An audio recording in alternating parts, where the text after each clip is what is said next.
This particular video is going to be a little bit more geared towards game masters, but as all decisions in Cypher, it may still involve the players as well. After all, it's everyone that sits at the table, physical or digital, not just the GM. Anyone that has run or played in a universal RPG system before knows about the versatility of these types of systems. But they also know that the basic core rules often don't precisely work for every possible genre or setup you'd want to play in that system.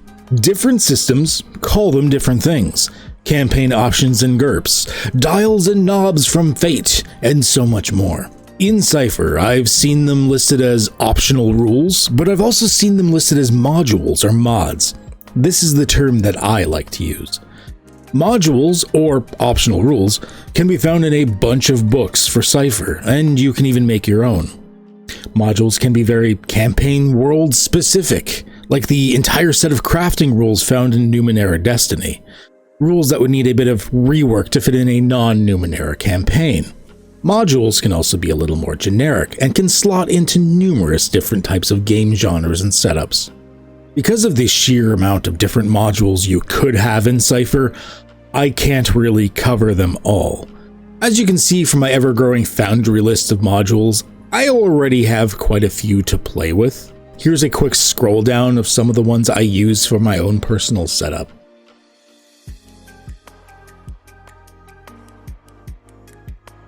What I can do is go through some of my most often used modules with you. I obviously don't use all of these in every game because they don't always fit the theme or genre, but these are ones that I really like to use fairly often. In each case, I'll also try to tell you which source I found them from. Hopefully I can actually remember this accurately. Past me was not smart enough to write down the source for each of these as I plugged them into Foundry. Let's start with Accelerated Action Economy. This is one that my group has actually created as our own little homebrew source. Basically, this just allows a, accelerated action economy. It's primarily to ease play for people coming from a system like Dungeons & Dragons or Pathfinder, in order to give them a little bit more of the action economy each round they would be used to, rather than the standard Cypher action economy, which is basically just one thing on your turn, and that's it. Next we go to Horror Mode.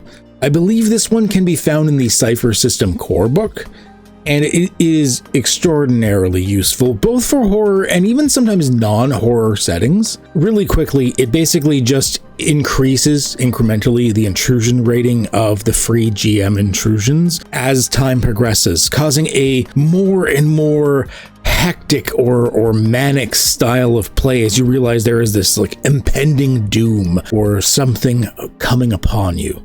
Next is Hysteria, which is not played how you would think it's played. It's not something that the GM can force you to do per se, although it can be heavily suggested. Hysteria is actually a fun module, especially for horror-style games, although it could be used in other games as well. I personally have. Hysteria allows you to basically role-play your character just completely losing their shit for a round. As a result, it can give you back some recovery. However, because of the noise you're making and panicking and everything, the GM will get an intrusion on you as well.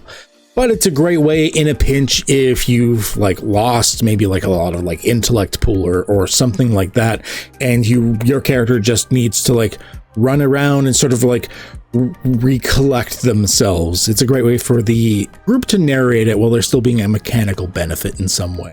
Next, we're getting into Iron Man. This is, I'm not exactly sure from which book, to be honest. Possibly Stay Alive. I don't think it's from the core book.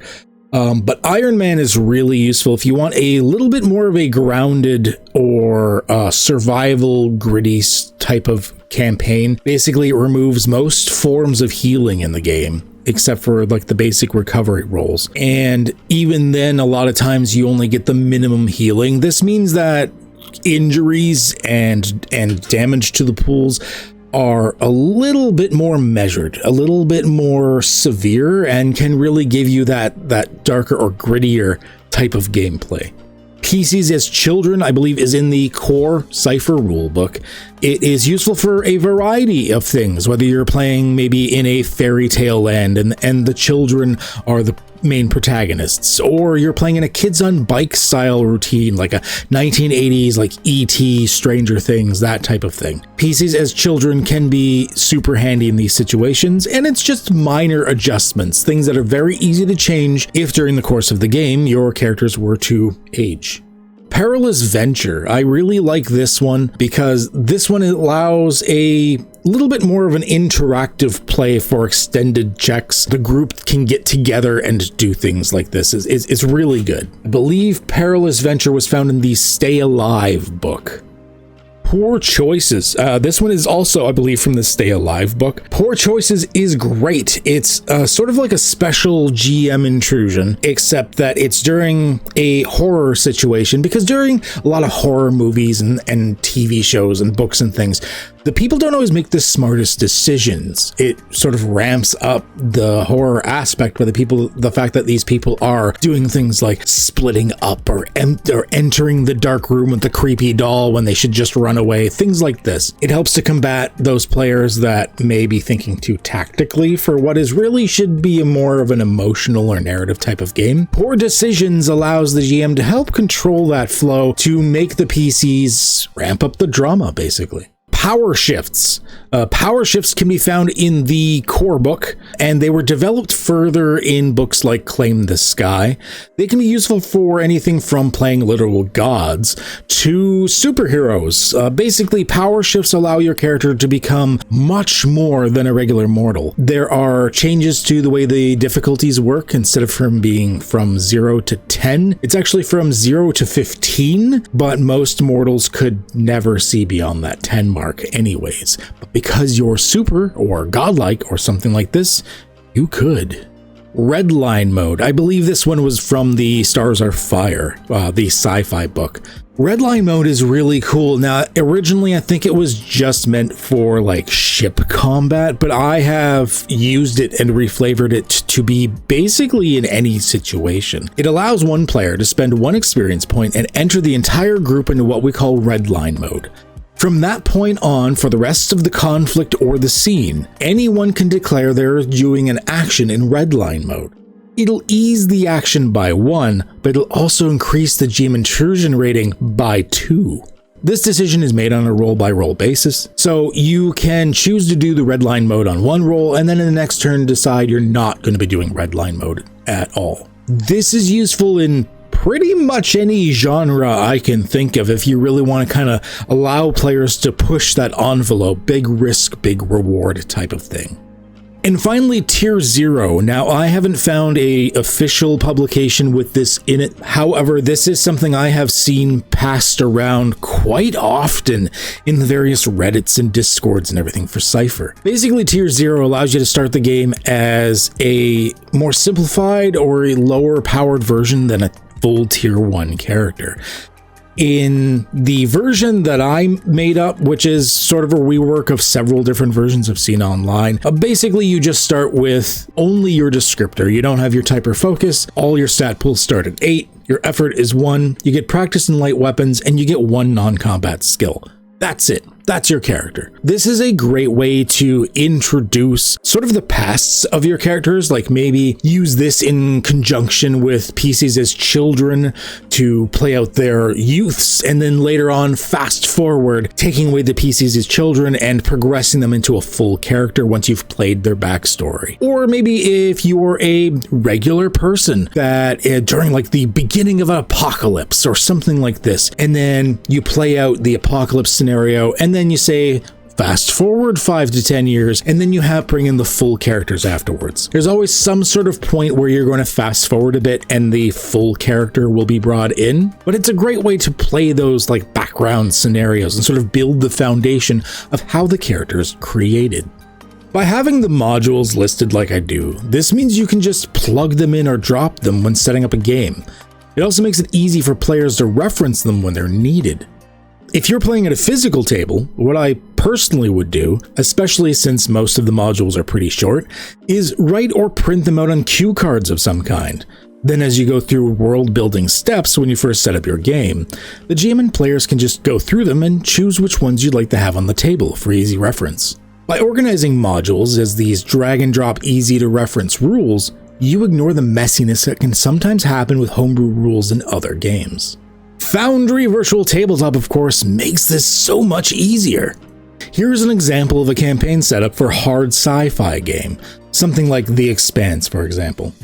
As you can see from the modules, we keep it action-packed while keeping things fairly grounded and realistic, using things like Action Economy, Iron Man, Red Line Mode, Fantastic Ciphers in a normal way, etc. Using a setup like this, the players know the game's basic rules already, but also have an easy-to-reference area to see the options like the modules. One last thing I would like to talk about is keep it simple. The more modules your players have to reference and keep track of, the more often they'll have to check and refer to those modules rather than just playing the game.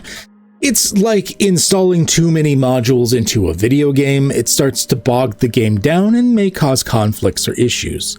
Try to keep it simple. As a guideline, I try to stick to a maximum of 6 to maybe 8 modules or changes. There are a couple of examples where I've used more, but many examples where I try to use as few as possible as well. Also, the game of Cypher is pretty much playable in most genres without the use of these mods. Do you want to play superheroes but not use power shifts? No, it's easily doable. You can just narrate the difference in power of what you would normally do and what actually happens.